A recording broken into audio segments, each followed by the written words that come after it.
Voilà.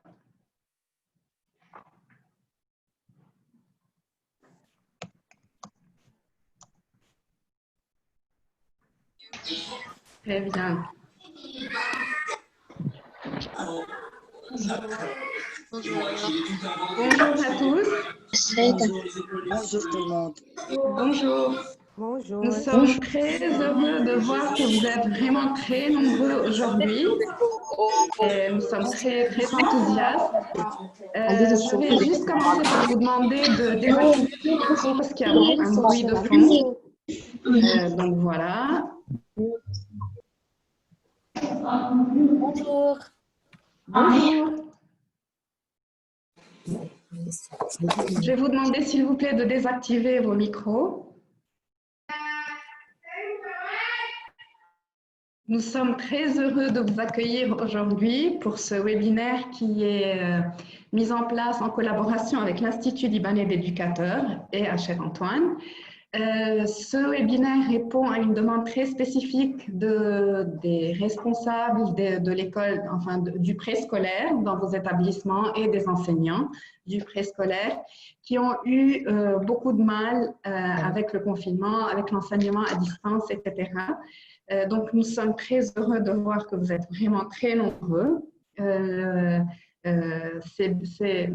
C'est très bien de voir cette demande de participation.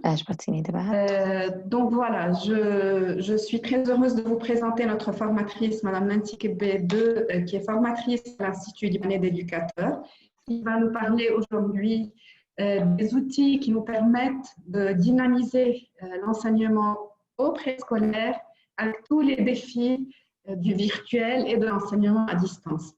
Donc, je lui souhaite la bienvenue. Je la remercie de cette intervention. Donc, je vais faire, vous êtes tous dans cet espace virtuel. Si vous avez des questions, donc, je vais vous demander de désactiver les micros pour que nous puissions vous entendre sans bruit de fond. Je vais vous demander aussi, si vous avez des questions, n'hésitez pas à nous poser les questions dans la chat box. Et nous allons prendre une petite dizaine de minutes en fin de séance afin de répondre, d'avoir une petite session de questions-réponses. Donc voilà, je laisse la parole à Madame Kebbe. Alors le micro par contre, Madame, je vais vous demander, alors, nous ne nous entendons pas. Est-ce que vous pouvez, voilà.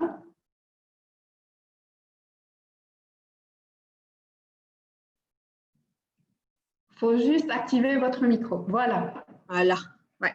Tout à fait. J'avais un problème à activer mon micro. Il n'y a pas de problème. Bonjour tout le monde. Je vous laisse la parole. Oui, merci Madame Yazbek.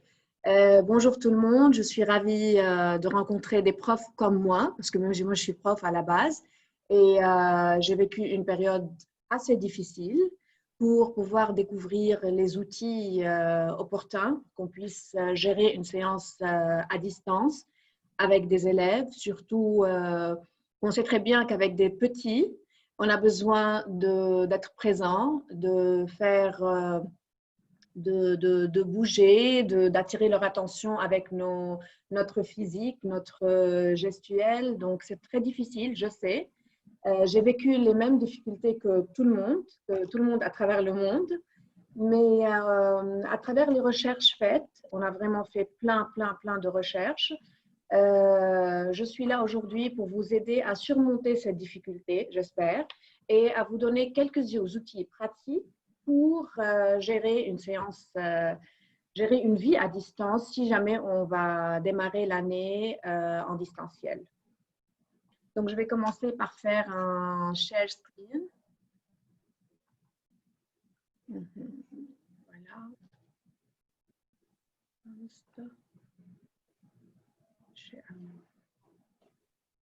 Vous arrivez à voir mon écran? Tout à fait, oui. Oui, très bien. Voilà. OK. Donc, pour commencer, comme je vous ai dit, je suis là aujourd'hui pour vous donner quelques clés pour réussir une classe virtuelle avec de très jeunes élèves. Hier, nous avons travaillé avec l'école primaire. C'est la communication virtuelle avec des élèves de EB1 en EB5 ou bien de CP en CM2 est beaucoup plus facile. Les outils utilisés sont beaucoup plus variés. C'est pour cette raison qu'il est très important de travailler avec des profs de l'école préscolaire pour les aider à savoir comment être armés face à une situation pareille. Donc, cette formation ou bien ce webinaire va vous aider à accompagner et interagir avec les apprenants à distance, à diffuser des contenus de formation à distance et à adapter ces cours et créer des activités d'apprentissage à distance. Le plan de ma formation, c'est une communication synchrone, communication asynchrone et outils de production et de diffusion du contenu. Alors, comme vous le savez, on s'attend, on ne sait pas, alors on doit faire face à l'imprévu en septembre. On ne sait pas si on va avoir une classe en présentiel, en hybride ou bien à distance. C'est pour cette raison qu'il faut penser aux 3 scénarios et penser comment faire une animation en présentiel et en ligne. Donc, on a 2 mois à peu près pour faire cette préparation et pour savoir se familiariser avec les outils qui vont nous permettre de créer des liens avec ces élèves en distanciel. Alors, il y a plusieurs enseignements en distanciel. Il n'y a pas qu'un seul. Ça veut dire, vous êtes là, vous n'allez pas juste faire une classe, avoir une classe entière et vous êtes là comme si vous étiez en classe à enseigner à ces élèves-là. Non, c'est différent. Enseigner à distance, c'est penser à alléger notre enseignement, penser à être beaucoup plus explicite parce que vous avez des élèves qui sont trop jeunes et vous avez besoin de la présence des parents. Donc, être explicite, ne pas assumer que ces parents savent enseigner. Vous avez des parents qui ne sont pas des enseignants. Vous devez guider parents et élèves pour pouvoir réussir votre séance ou bien votre programme, comment transmettre un programme à distance. Comme vous voyez, il y a 1, 2, 3, 4, 5 enseignements en distanciel. Pour nous, ce qui est très important, c'est ce que j'ai cadré en rouge devant vous. Alors, c'est distanciel pur ou bien distanciel accompagné. Distanciel accompagné, alors vous devez jongler entre les deux, entre distanciel pur et distanciel accompagné. Je ne parle pas des PS et des MS, ça veut dire petite section, moyenne section. En parlant de distanciel pur, c'est grande section. Grande section, ils sont capables d'être autonomes et de faire un travail bien guidé par le prof, mais en autonomie. Pour tout ce qui est préscolaire, tout ce qui est petite section et moyenne section, vous devez travailler en partenariat, solidement en partenariat avec les parents. Même chose pour la grande section, mais vous pouvez varier un peu les temps d'accompagnement. Alors, puisque j'ai parlé d'accompagnement, je parle des parents. Le premier défi qu'on a rencontré en avril, quand on a démarré cet enseignement, je vous parle, je suis prof de CM2, de EB5, pas prof de préscolaire. Mais le défi, c'était les parents.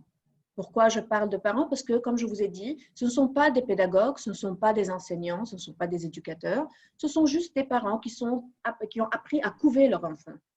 Donc, il faut parler aux parents, se réunir avec les parents en début d'année, expliquer, avoir une communication solide, même au quotidien si vous en avez besoin. Je sais que c'est stressant d'être en relation directe avec les parents, mais c'est très important parce que c'est eux qui vont tenir la main de votre enfant, de votre élève et de leur enfant pour réussir cet enseignement à distance. Donc, la communication, c'est une clé impérative, c'est-à-dire vous devez avoir une communication quotidienne avec les parents. Je ne vous demande pas de les appeler, je ne vous demande pas de… Vous pouvez avoir, je ne sais pas, par exemple, nous, à l'école, on a Moodle. Moodle, il y a des écoles qui ont Pronote. Il y a d'autres qui communiquent à travers des mails.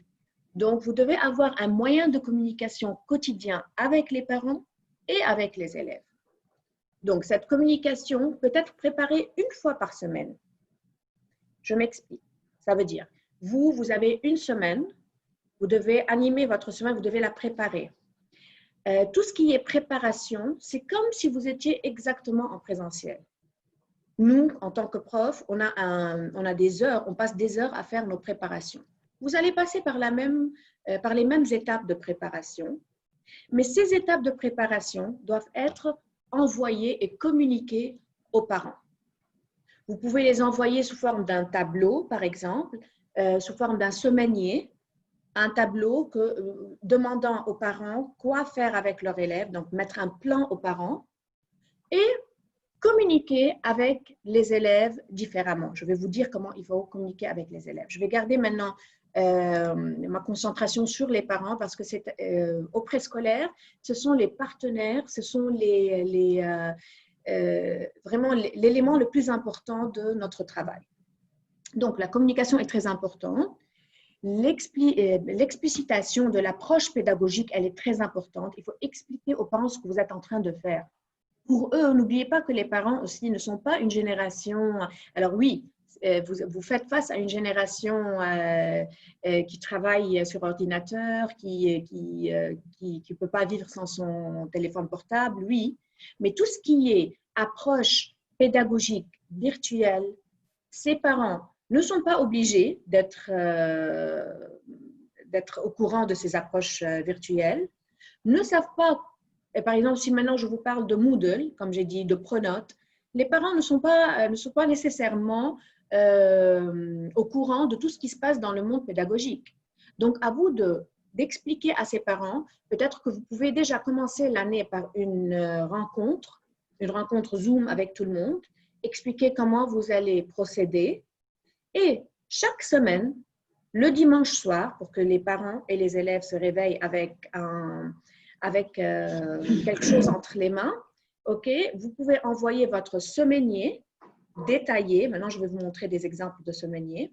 Des semainiers détaillés avec les outils à utiliser, les objectifs de la journée. Et comme ça, les parents ils pourront organiser la semaine pour leurs petits à la maison. Donc, en faisant ça, vous mettez la confiance, vous établissez une relation de confiance entre vous et les parents. Vous êtes là pour les conseiller, les rassurer, parce que en commençant, si vous vous souvenez, en avril, les parents étaient perdus, ils paniquaient. Pour ne pas rentrer dans ce cercle de panique, c'est ce qu'il faut faire. Rencontre virtuelle avec tous les parents, explication de l'approche pédagogique, envoyer le semainier chaque dimanche soir avec tous les détails nécessaires pour guider les parents avant les élèves.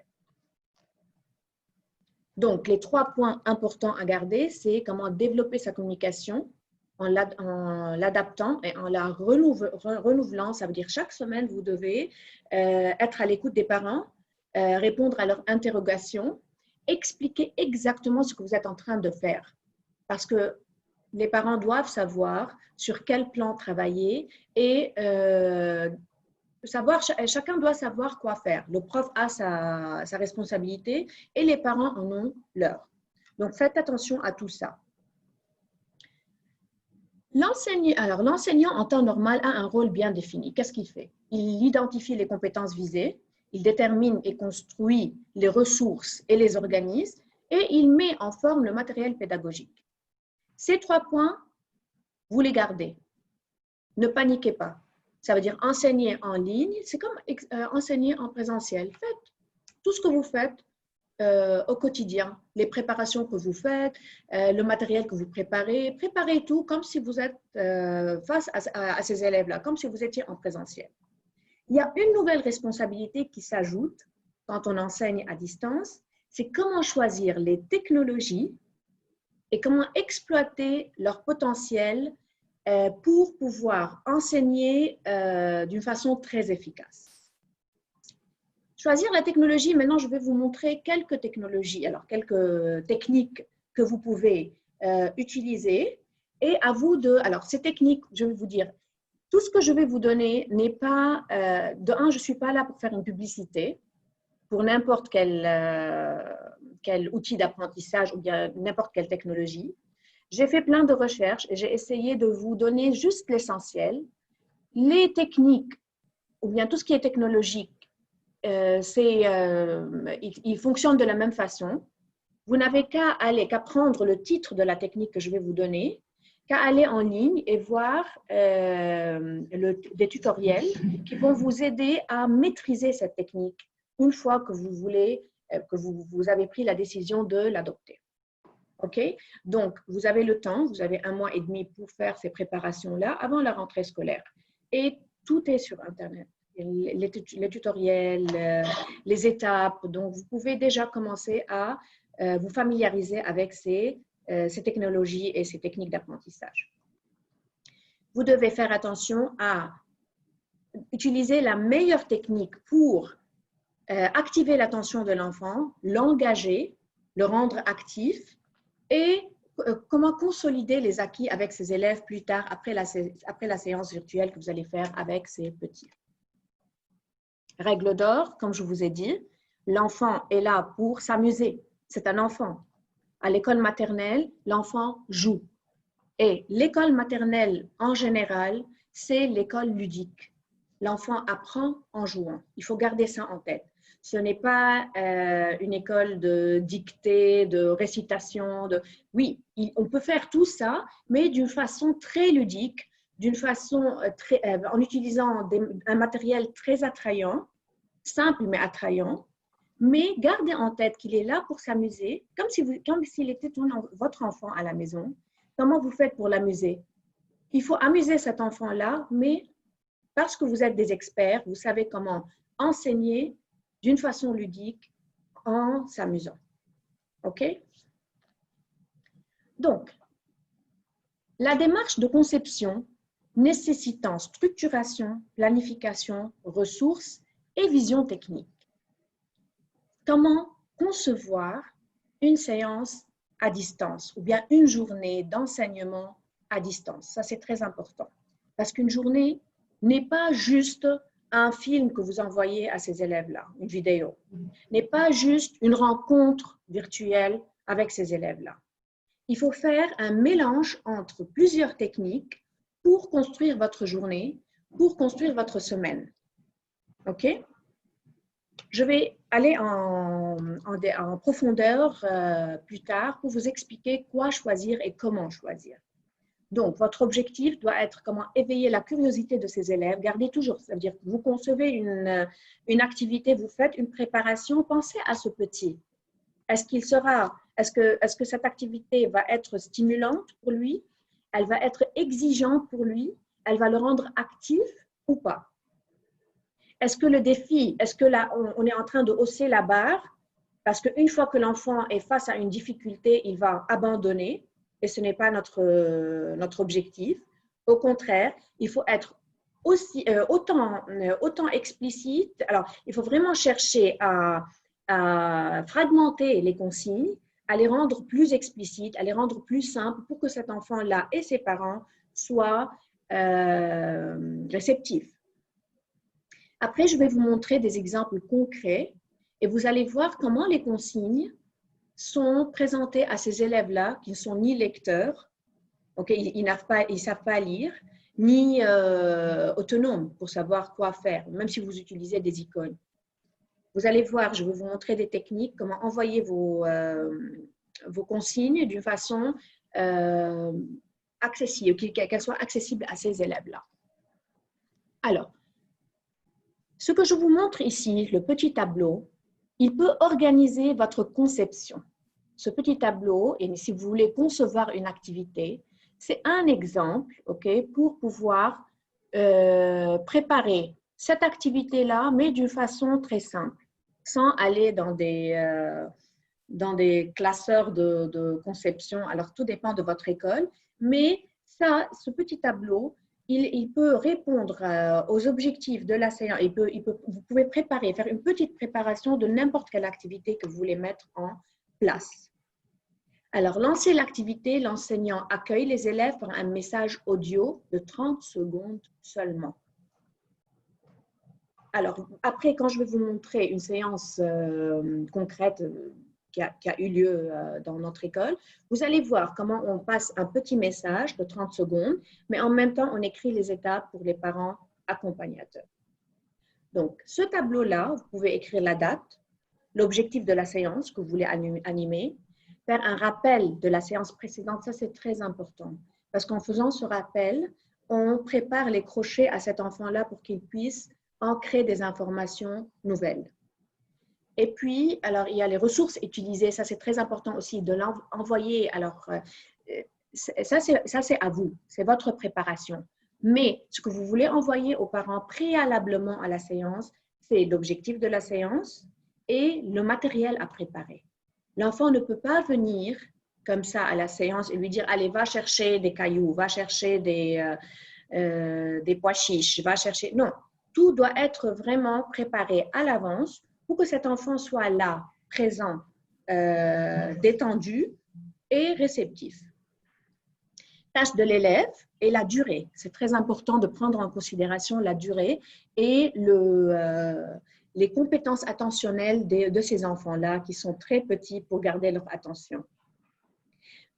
Pensez toujours, alors si vous observez vos enfants à la maison, si vous avez des enfants et vous les observez à la maison, pensez toujours à comment ils jouent. Alors, ils jouent, mais ils perdent l'attention. Si vous voyez, ils passent d'une activité à l'autre et vous n'arrivez pas à le garder concentré sur une seule activité. Raison de plus, c'est parce que ces élèves-là, dans le temps, c'était différent. Mais ces élèves-là, la génération de la technologie, ont une capacité attentionnelle très limitée. C'est pour ça qu'il faut varier la méthodologie, varier les activités pour que l'enfant passe d'une activité à l'autre sans perdre sa motivation. Semainier à remplir. Ce semainier, il est très important de l'envoyer, comme je vous ai dit, le dimanche soir, si vous voulez dimanche matin, quand vous voulez, mais je vous donne un temps de préparation parce qu'en cours de semaine, vous êtes en train de communiquer avec les élèves, de corriger leurs travaux, etc. Mais ce semainier doit être prêt et envoyé avant le démarrage de la semaine. Le matin, c'est ce que vous allez faire avec eux, c'est-à-dire à quelle heure ils commencent, à quelle heure il doit être présent en ligne, si vous voulez animer une séance virtuelle. Tout ça doit être mis d'une façon très explicite, d'une façon très claire. Et l'après-midi, vous pouvez proposer aux parents des activités facultatives, qui ne sont pas des activités vraiment à montrer aux profs quand ils vont venir faire une séance virtuelle avec le prof. Ce sont des activités, une extension de sa journée, des activités qui renforcent les acquis de la matinée, mais d'une façon très ludique et très optionnelle. Alors, la partie après-midi n'est pas essentielle. La partie après-midi, je la propose comme une extension de la journée. Je ne sais pas pour rajouter un travail ou bien pour rajouter un effort à faire au prof, non, mais c'est une des idées. Alors, c'est une idée pour aider les parents à aller plus loin avec leur enfant. Vous pouvez enlever samedi et dimanche, ok, comme vous pouvez garder samedi et dimanche pour les activités facultatives. Il y a plein de semainiers, ok? Ça, c'est une des idées. Donc, je vous donne juste des idées générales. Atelier de manipulation autonome. Ça veut dire, si vous voulez remplir un atelier, choisir un atelier pour envoyer aux parents. Alors, le domaine, par exemple, c'est explorer le monde, utiliser, manipuler des objets, motricité fine, habileté motrice et langage. Dans l'atelier, vous allez utiliser ce matériel. Alors ici, il est présenté d'une façon très explicite, très claire, pour que les parents savent quoi préparer à leur enfant. Le matériel, voilà, il est rédigé clairement. La consigne est écrite, mais vous pouvez l'envoyer à l'aide d'un outil que je vais vous présenter plus tard, oralement, à ces élèves-là aussi qui ne savent pas lire. Donc, c'est très important qu'ils écoutent la voix du prof. Après, je vais vous expliquer pourquoi. Et l'objectif, c'est transverser en utilisant ses doigts. Alors voilà, c'est un objectif de motricité fine. Et le vocabulaire à utiliser, ce sont… Alors, vous insistez à ce vocabulaire pour que les parents obligent l'enfant à l'utiliser. Ils peuvent le filmer et envoyer cette activité au prof. Alors, qu'est-ce que j'étais en train de vous dire que… Alors, les rencontres virtuelles avec ces enfants-là. Les rencontres virtuelles, ce ne sont pas des rencontres d'enseignement avec des élèves de petite section ou bien de moyenne section. On peut avoir des rencontres d'enseignement en grande section, enseigner ces enfants-là. Mais n'oubliez pas aussi les compétences attentionnelles de ces élèves-là. Mais les rencontres, ce sont des rencontres psychologiques. Ça veut dire l'enfant doit rentrer en contact avec son prof, doit le voir, doit écouter sa voix, doit le voir en train d'animer, de lui expliquer, d'écouter et de faire une communication avec chaque enfant. Ça, c'est très important. Donc, c'est pour cette raison que c'est différent. Dans les classes supérieures, à l'école primaire, nous, on fait l'enseignement. L'enseignement est là. On peut enseigner à travers un écran. Mais à l'école préscolaire, personnellement, je préfère que la rencontre virtuelle soit une rencontre psychologique, si vous voulez, juste pour le bien-être de cet enfant, pour qu'il sache qu'il y a un prof derrière toutes ces activités qui me sont imposées.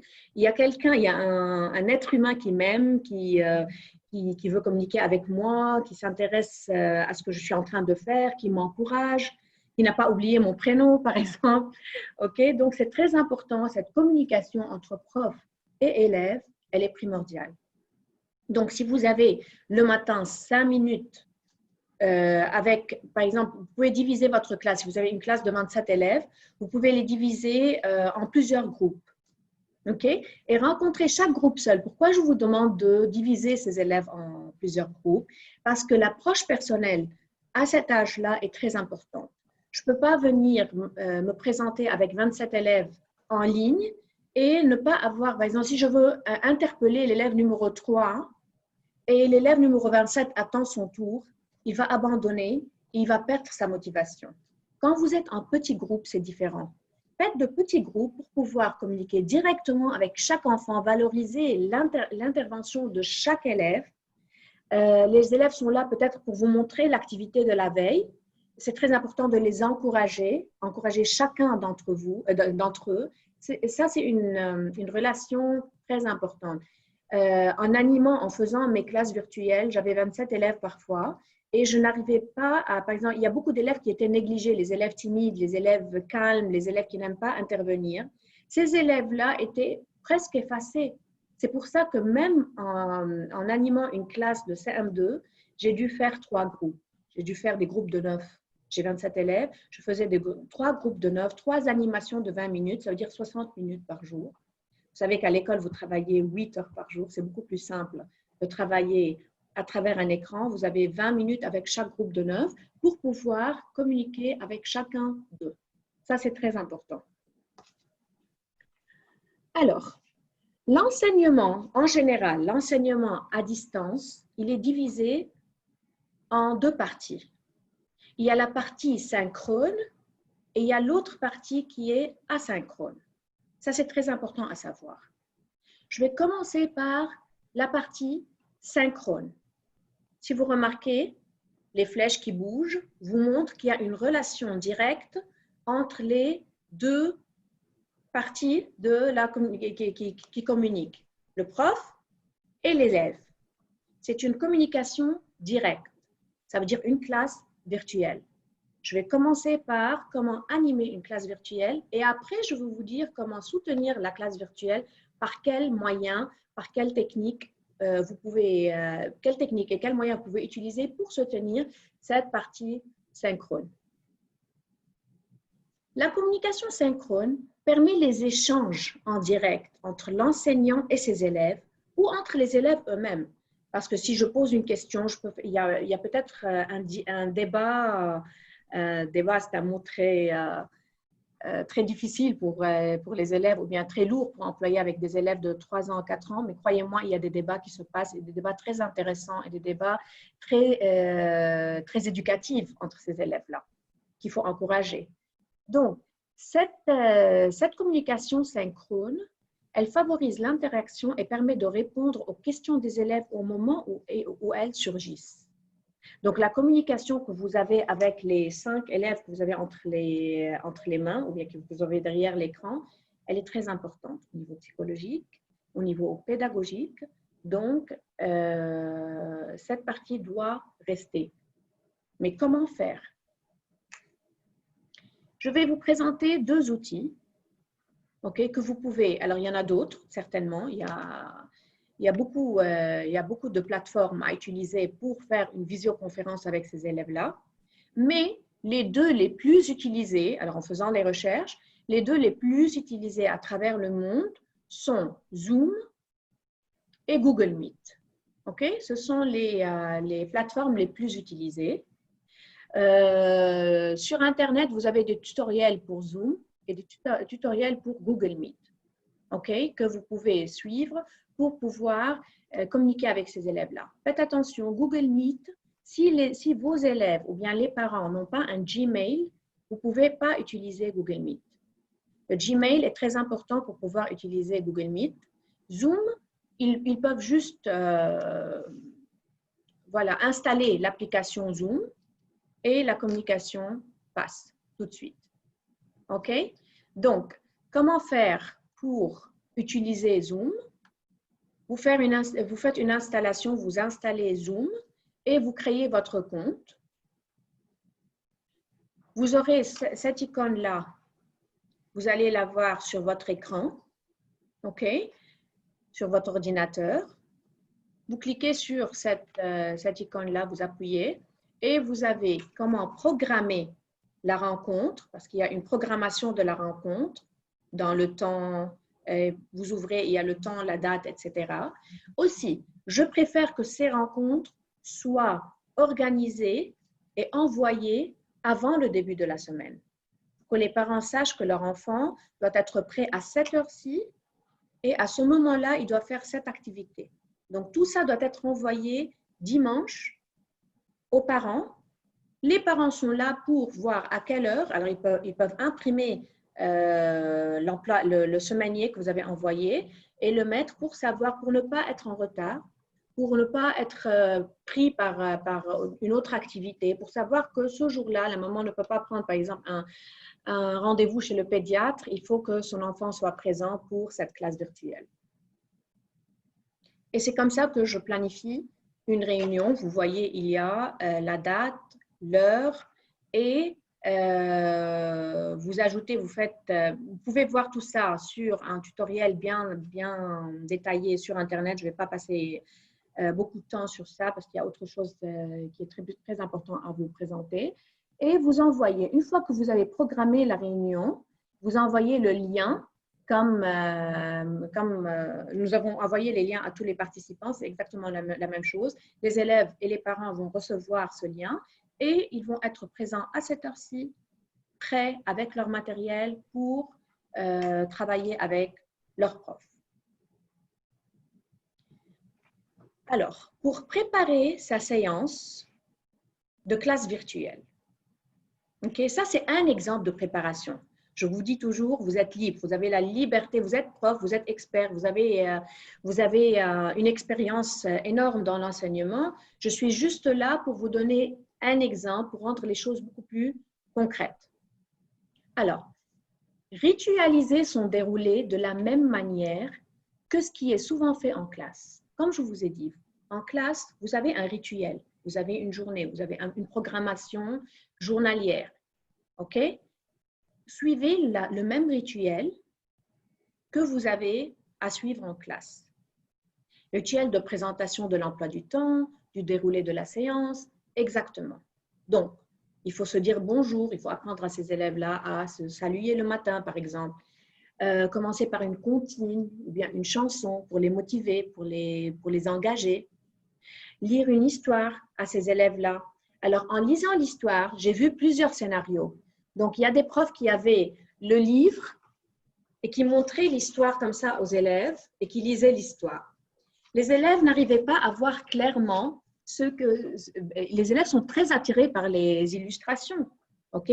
Même si vous allez leur poser des questions sur les illustrations, ça sera vraiment difficile de regarder l'écran et de pouvoir décoder ce qui est écrit ou bien ce qui est illustré. Je vous conseille de faire un scanning, de scanner le livre et de le mettre sur écran en faisant un partage d'écran. OK?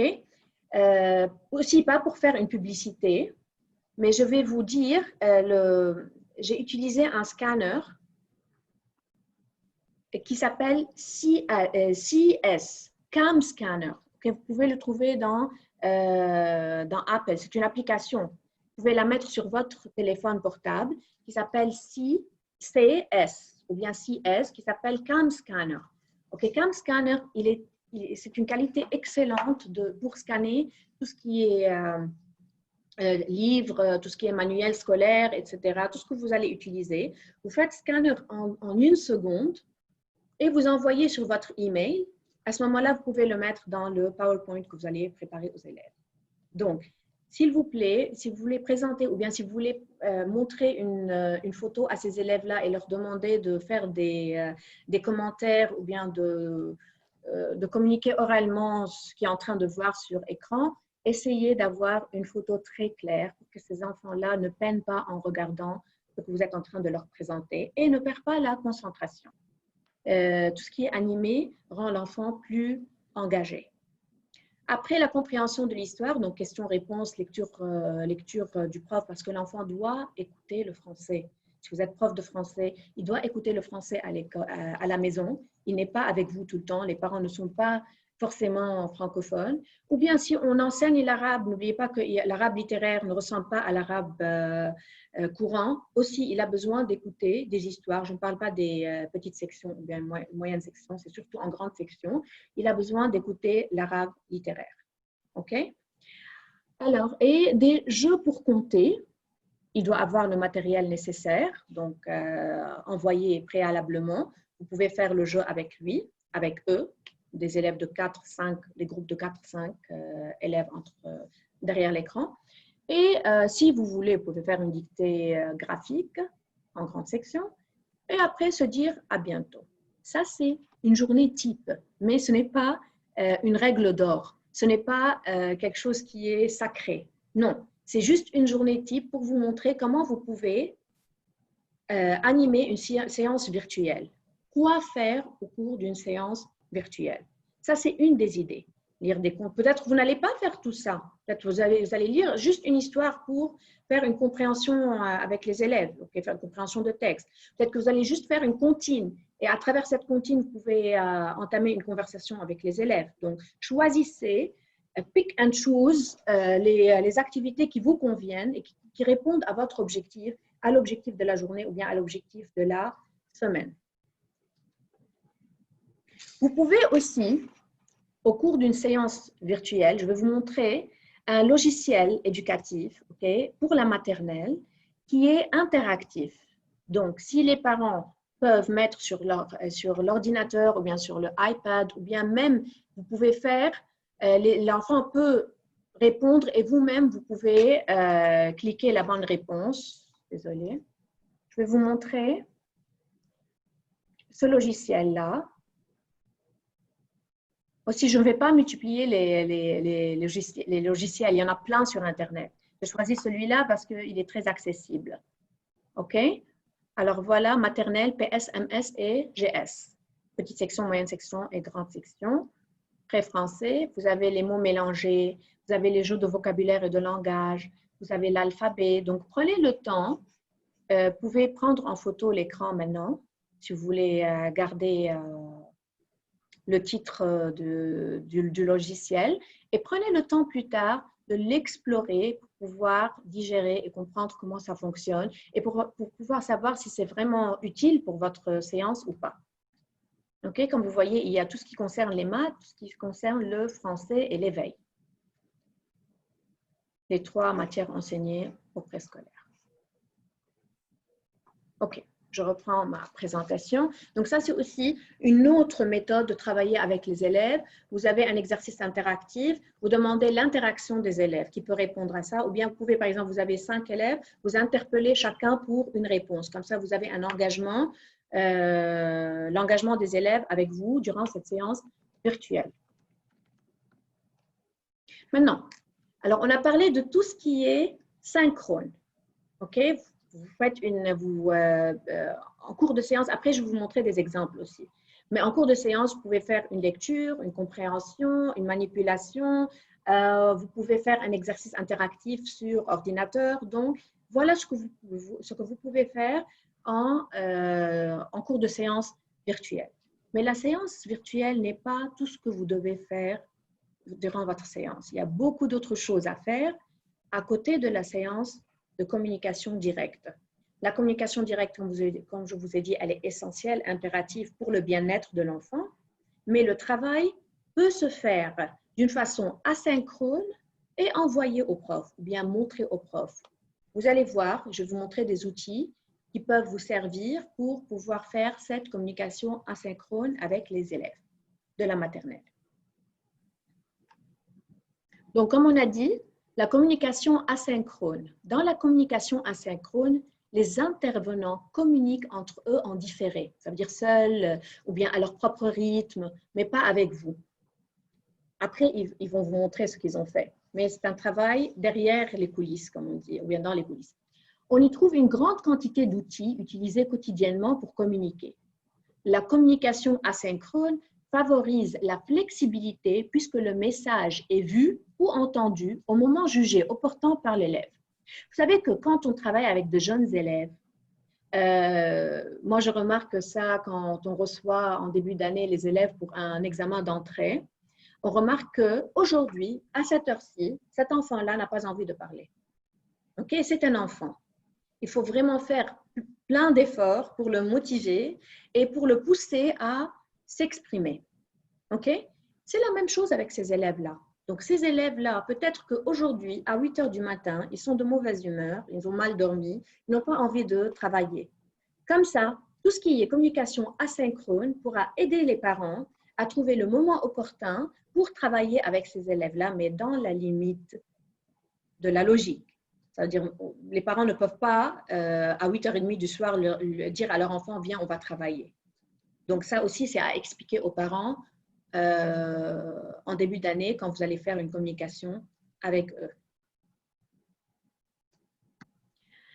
Alors, je ne sais pas si vous avez entendu parler de CNED.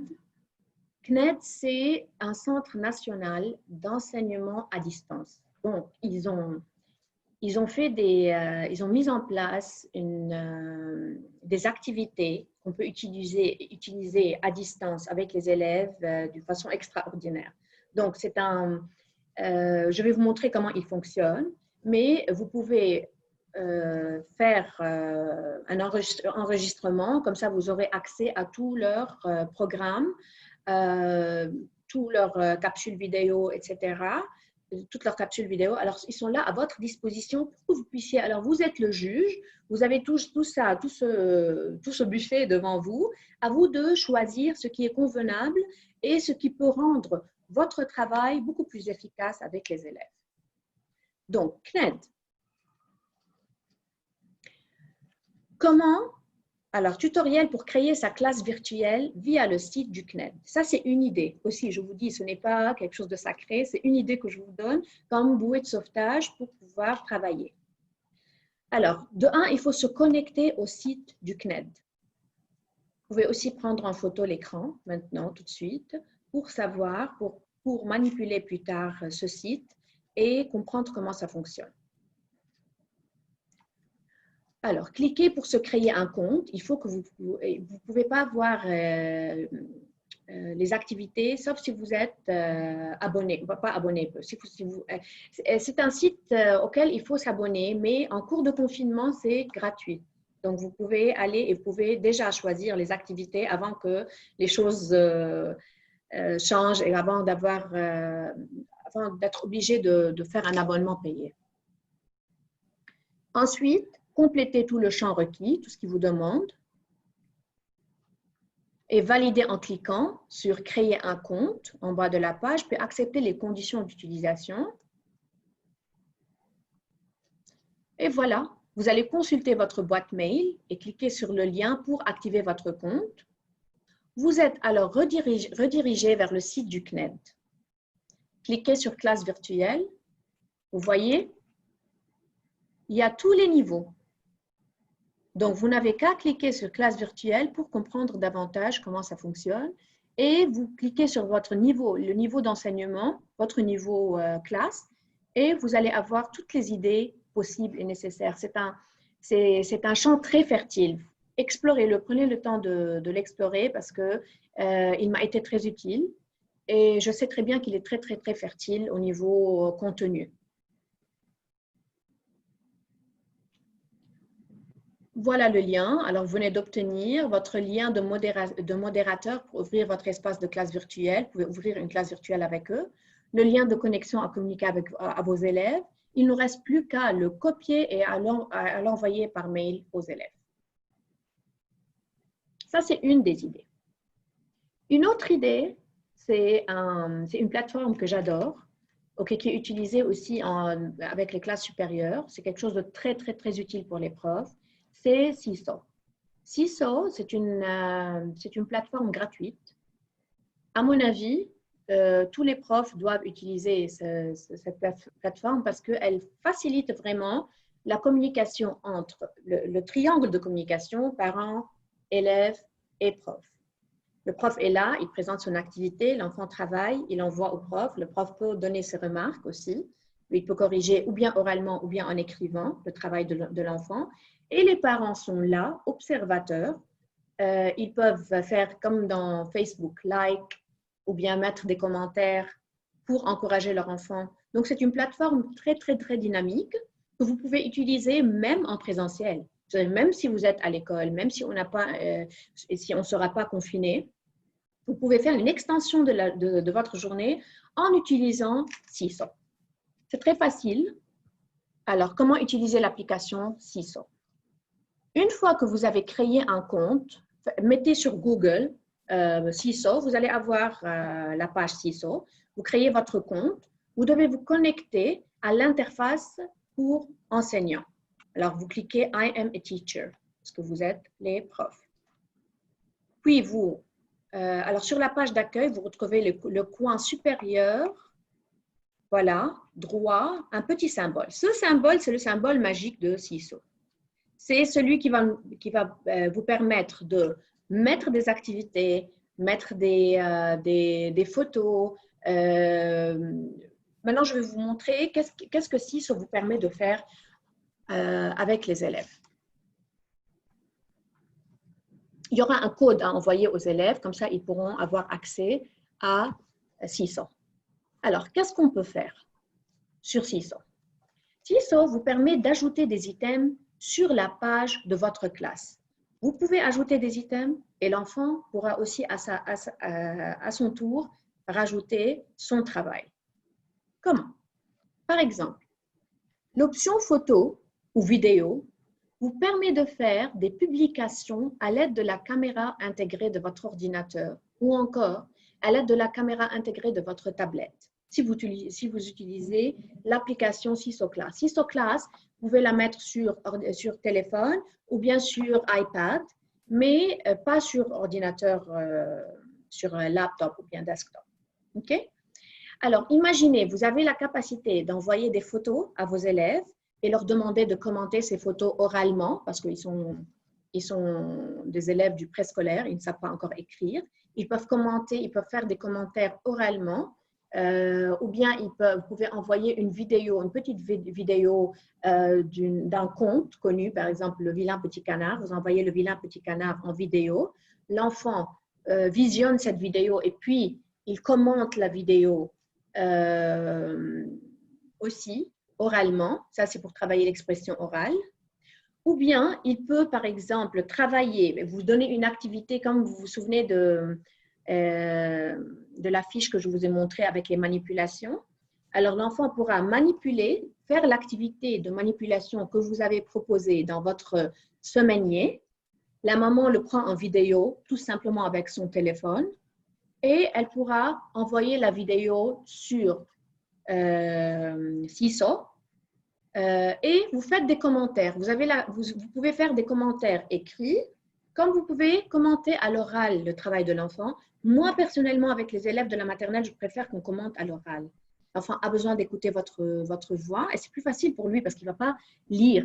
Ce que vous allez écrire va être lu par les parents et c'est différent. Il faut qu'il écoute le voix du prof en train de dire bravo, tu as bien accompli, tu as bien effectué le travail.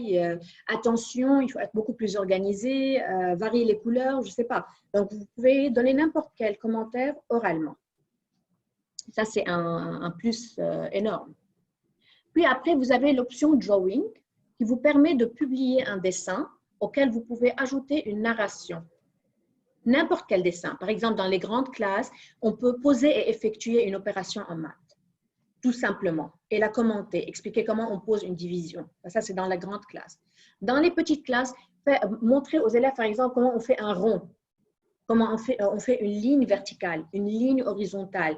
Donc, c'est à vous de savoir comment cette option Drawing peut vous être utile, avec un commentaire oral aussi, comme si vous étiez en train d'expliquer à l'école sur un tableau blanc.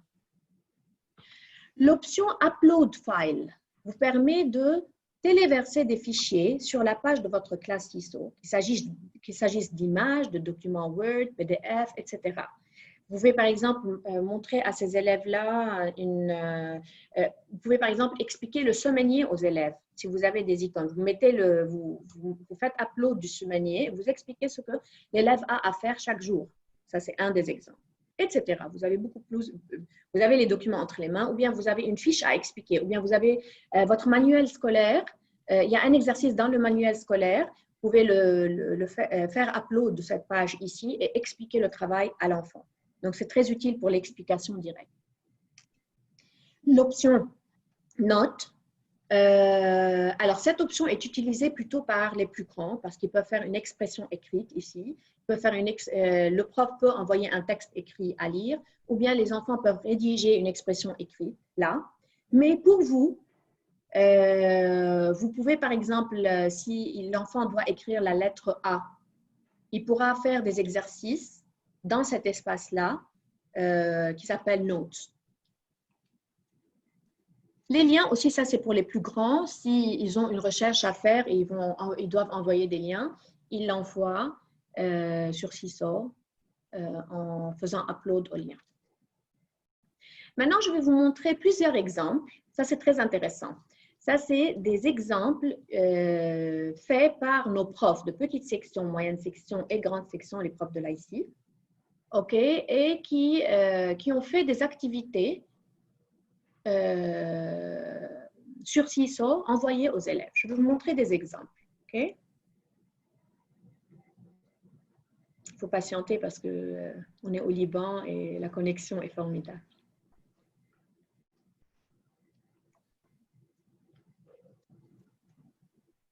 Voilà. Voilà. Alors, on a cette activité. C'est une activité, c'est un exercice de maths. Faire la suite logique. On parle de petite section là. OK? Si vous voyez le texte rédigé, c'est pour les parents. OK? C'est les compétences utilisées, la consigne à présenter et les différentes étapes par lesquelles l'enfant doit passer. Mais l'enfant ne sait pas lire. Qu'est-ce qu'il fait? Il fait Play Instruction. Bonjour. L'activité que je vous propose aujourd'hui est la suivante. Thibaut avait commencé à dessiner, mais il n'a pas eu le temps de tout finir. Alors maintenant, c'est à vous de finir ce dessin. Regardez bien comment il a fait et faites de la même façon. Bonne chance! Voilà, la consigne prononcée par le prof. Et l'activité, c'est ça. OK? Vous pouvez certainement mettre une autre activité. Ça, c'est un des exemples que je vous donne. OK? Je vais vous montrer un autre exemple.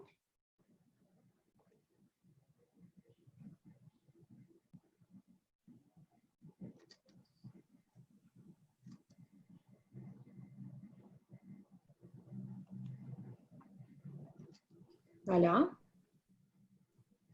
Rond et carré.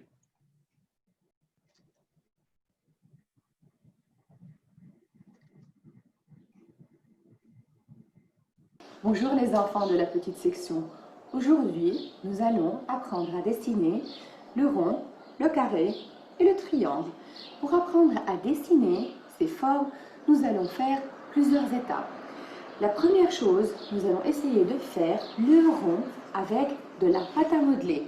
Comme je peux utiliser de la farine, de la semoule ou bien tout autre grain, voilà. Je fais mon rond. Tout ce qu'il y a à la maison donc, est utile, vous voyez. La semoule. Je fais attention à bien le fermer pour que le... Je ne vais pas aller trop dans les détails, mais je vous montre juste des exemples pour que vous sachiez comment ça fonctionne. Ça, c'est en moyenne section. Je vais vous montrer un autre exemple en moyenne section.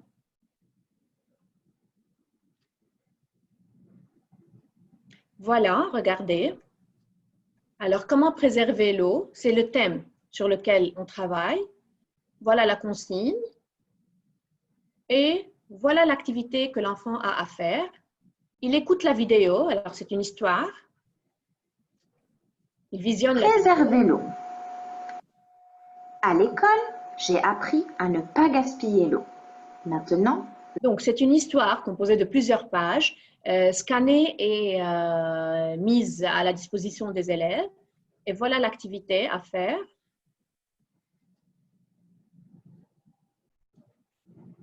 L'enfant doit juste enlever l'icône et le mettre à sa place.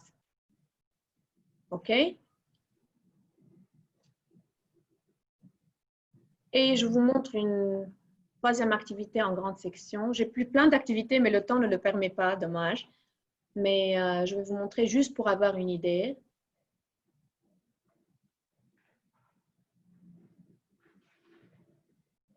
Ça, c'est en anglais. Je vais prendre celle du français. Il y a anglais, arabe et français. Je vais prendre celle de l'anglais. Les autres ne sont pas...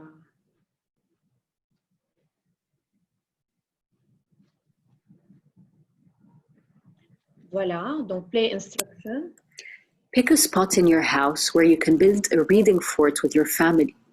Use items from your home to build your fort. Vous voyez, elle leur demande d'utiliser des items qui existent chez eux à la maison. Donc, ils n'ont pas à aller chercher des choses très sophistiquées. En tout cas,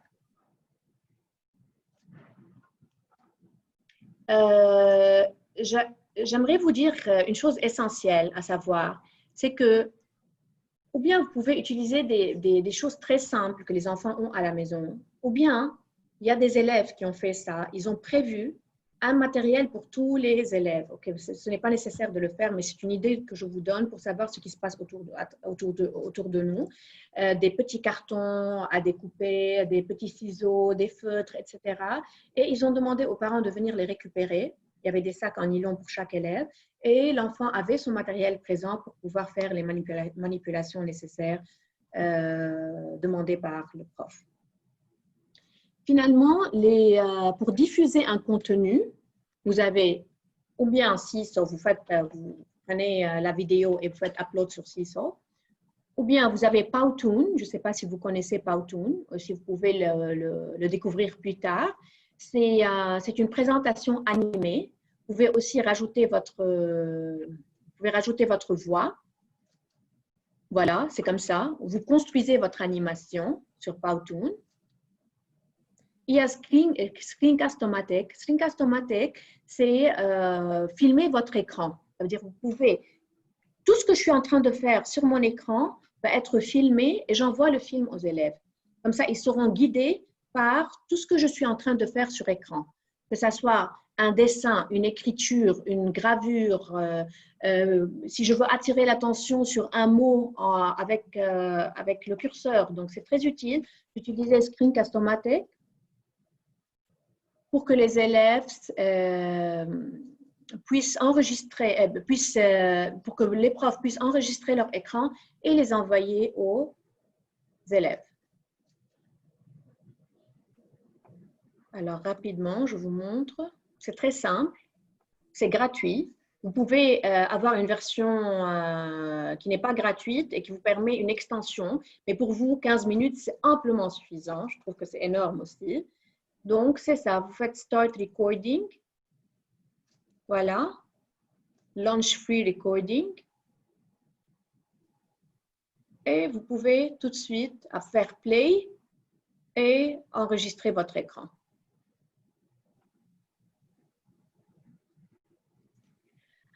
Voilà, je vous laisse le terrain pour les questions. S'il y a des questions, je suis prête à répondre. Donc, nous vous remercions de cette belle intervention. Est-ce que vous avez des questions? Je crois que j'ai vu une question passer tout à l'heure.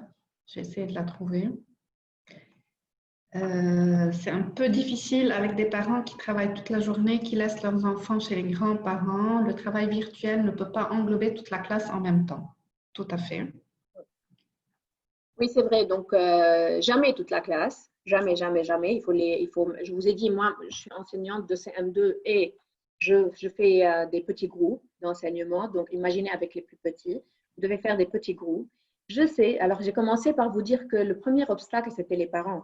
Donc, on avait les parents sur le dos en disant que je ne suis pas prof, je ne suis pas prête à enseigner, etc.